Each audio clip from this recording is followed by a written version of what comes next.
the old rugged cross. Tidaan a krus.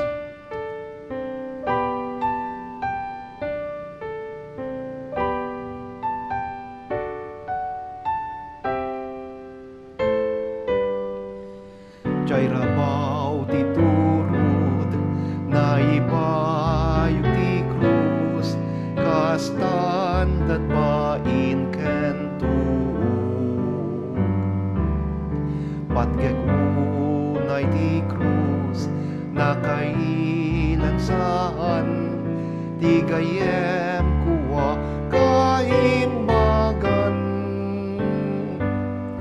Wen patgek naididaan na krus, ingatang eskudi agibus.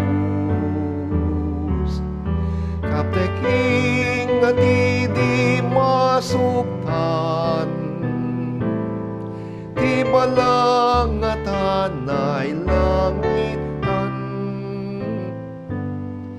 Naididaan na krus, umumsyen ti lubong, ne makaayayu kanya. Ti kordero ti Diyos, ijay na ibayong, gapu kanya ka man nagpasul. Wen patgek naididaan na krus, ingatang eskudi agibus. Kaptek ingati di masuktan, ti balangata nailangitan. Naididaan na krus, nakitak imnas na, naman tiyan iti dara. Ti kordero ti Diyos, ijay na ibayog, gapu kanya ka man nagbasul. Wen patgek naididaan na krus, ingatang eskudi agibus. Kaptek ingati di masuktan, ti balangata nailangitan. Ayatek dukri krus, ingat panumpalan, uray bait malakaman. Aging gasyangnet, inak mawagan, ijay gloria na ingga satan. Wen patgek naididaan a krus, ingatang eskudi agibus. Kaptek ingati di masuktan, ti balangata nailangitan. Kaptek ingati di masuktan, ti balangata nailangitan.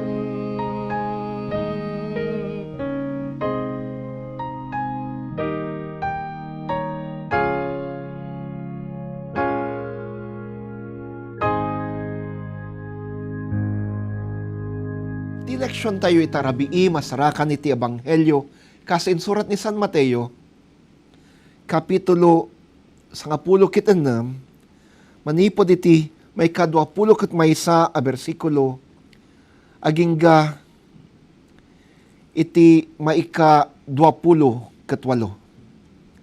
kastoy ti mabasa tayo. Manipo di din impakamo ni Jesus kay iti adalan na. Masapo lang mapanak iti Jerusalem kat aduti sa gabaek a pamarparigat dagiti panglakayen. Dagiti panguluan na papadi kan dagiti mamaestro iti linteg. Mapapatayak to nga mapagungarak to iti may katlong aldaw. Inya dayo basit ni Pedro ni Jesus sa dami binabalaw. Apo, saan kumakastati sa usawem? Kinunana. Santo maramid ken kadayta. Sinango ni Jesus ni Pedro kat kinunana. Adaywan nak Satanas. May isa kaalapad iti dalan ko. Agsipod ta saan at ipagayatan ti Diyos ti pampanunutem no diket ti pagayatan ti tao. Kalpasan na kinunan ni Jesus kay iti adalan na. Tagtarigagay sumurot kanyak masapul at talikodan na ti bagina. Ibaklay na ti krus na kat surutan nak. Tati siya sino man ang may patpatag ti biyag na mapukaw nanto. Gamta siya sino man ang mangyawat iti biyag na gapukanyak may salakan nanto. At daaya magunguna ti tao nung matagikwa natin terolubong nga mapukaw na matibiyag na. Awan ti may ti tao apang subot tibiyag na. Tadandanin umay tanak ti tao agrama digit angheles na. Umay iti dayag ni amana ket gunggunaan nanto titunggal maysa. Kas mayan natop kay teramid na. Nagligipen nyo nga da sumagmamano ka na kayo ditoy asaan to pay amatay agingga ang makita dati anak ti tao nga umay nga ari. Kakabsat ti leksyon tayo ti dayto rabii.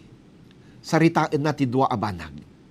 Umuna, ti paningi baga ni Jesus kay ti adalan na nga isuket masapul na tagsagaba matay nga mapagungarto.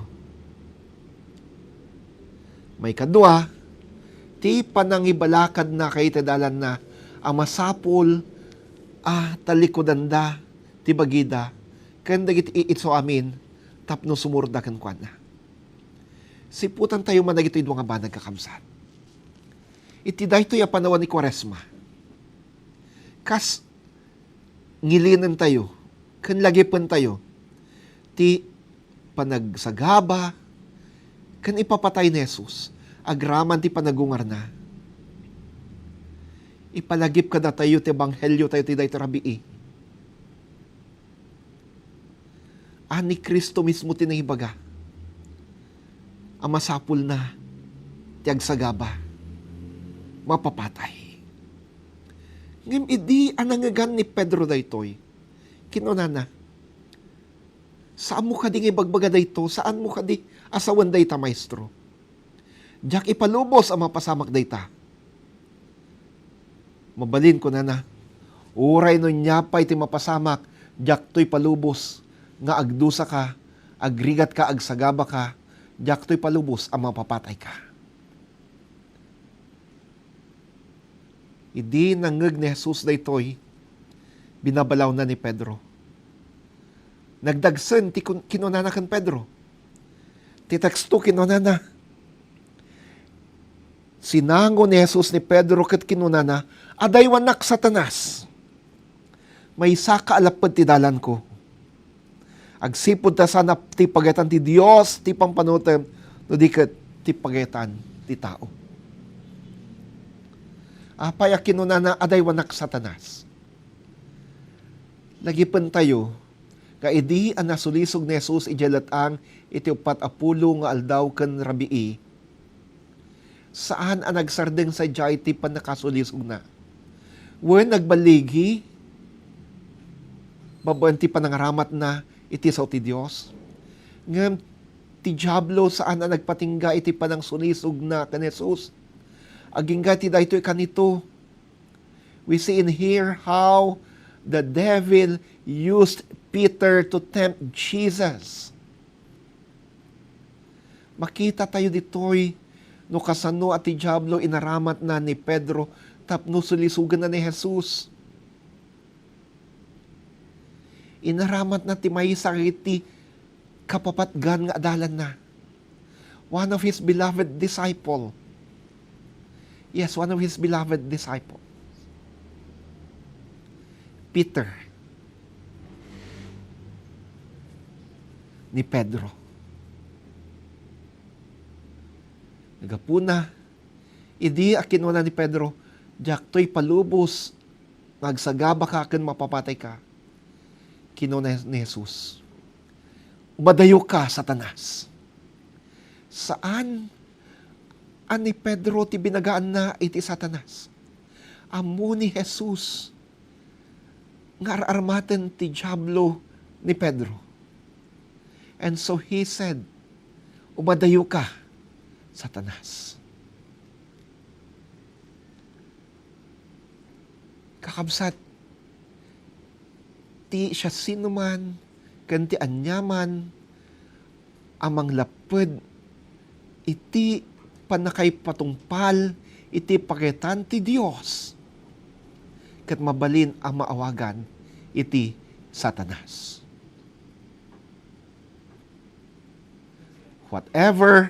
Whoever hinders the implementation and the fulfillment of the plan and of the mission of God is actually Satan.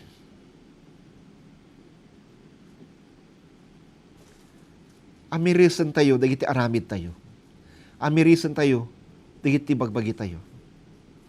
Dagiti kadi aramid tayo, dagiti kadi sausawan tayo, dagiti kadi aksyon tayo. Wano da tayo mismo kadi, katlapod, iti panaka, ipatungpal, iti sao, kan pagatan ti Diyos. San tayo kading urayan, ngay baga ni Jesus kada tayo, umadayo ka, Satanas. Let us not allow the devil to use us. San tayo ngay palubos, nga aramatan na tayo ti Diablo.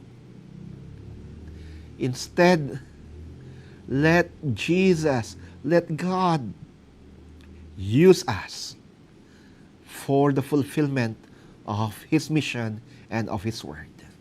May kadwa kan maudi ni Jesus, binagaan na, dagiti dalan na, ti siya sino man asumurot kanyak, talikodan na ti pagina, ibaklay na ti krus na, ket surutan na. The disciples decided to follow Jesus all the way to the cross. Dagiti adalan, nagdesisyon da, asumurot ka ni Jesus, aging ga iti krus. Mabaling ko na yung pastor, nunimod lahuan ti adda ijay sa kaanan ti krus, idi anayilansan ni Jesus di krus. Puno da ijay, ngem kalpasan na, iti panagungar ni Jesus, nagiti adalan, kadwa na kadakwada, na tayda agpaay ken Kristo. Na tayda gapo iti panangmati da ken Kristo. Na tayda gapo iti panangibingay da, iti mensahe, ti biyagag na nayon, ang masarakan kan Kristo. They followed Jesus even to death. Jesus is also calling us to do the same. Ni Jesus awawagan na tayo. Akasa iti panangawag na kayo iti dalan na, awitem ti krus mo, kat surutan na.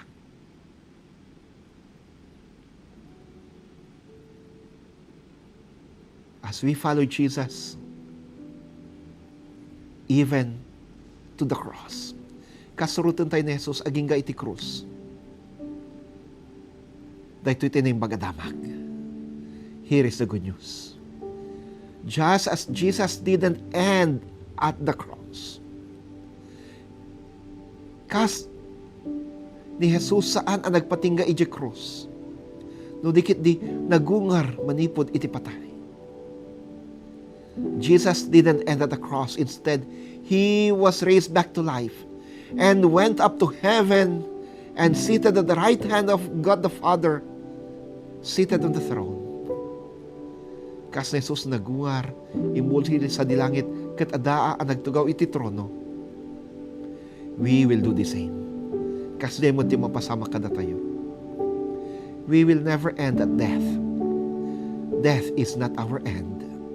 Instead, that is just the stepping stone for us to heaven. Isu, ti pagbatayan tayo. Ti krus, ti patay, isut pagbatayan tayo. Tapno makapan tayo. Iti sumarno. Ti langit nga ayan na. Jesus invites you not to be a hindrance to the mission. Haan kakading agbaling alapwed iti misyon. Jesus invites you to follow Him. Ni Jesus awis na kasumurot kan kuana. Ibaklay mo man ti krus mo. And Jesus invites you to live with Him forever in heaven. Kat ni Jesus awis na ka ang makipagbiag kan kuana ija langit. Agkararag tayo. Kristo nga Apo, agyaman kami, ti mensayam kada kami tayo dahito rabii. Dawata ka di, benisyam dagiti amin nga anak mo, akadwak ti dahito yung panagdebosyon. Lead us not only to the cross, O Jesus, but lead us to heaven. I pray for all those who are sick right now. Ikararagak dagiti amin na masakit ita, agasam kan sa gidamida. Dagiti maburburiburan, dagiti adaan iti problema agraman pinansya. Tulungam ida. Tulungam ida. Tinagan mo Kristo, dahito't kararagmi. Amen. Kakabsat, no, ti Apo, karkarita na kayo, amang ibingay, kadagiti bendisyon ngayon ka naawat, in kay naawat. Kat kayat yu, nga ibingay daytoy iti iglesia, dito'y NACS, wano kada kami at trabahador, at to'y ti bank accounts, kan GCash account iglesia. Mabalin nyo nga, i-transfer, i-deposit, ti sagot yu, kada ito'y nga accounts. Kat maganda kami, no, inarami nyo dayta, kano sa dino, siya sinot pa kay panana. And we would be so happy to acknowledge your gifts to church, to Christ, and to us, His servants as well. Ti maminsan pa'y, naimbag arabi ka na kay amin, kat ti apoy paamin natin parabor, kan pamedisyon, kan kakati pamilyam. Amen. Kan amen. Bye-bye.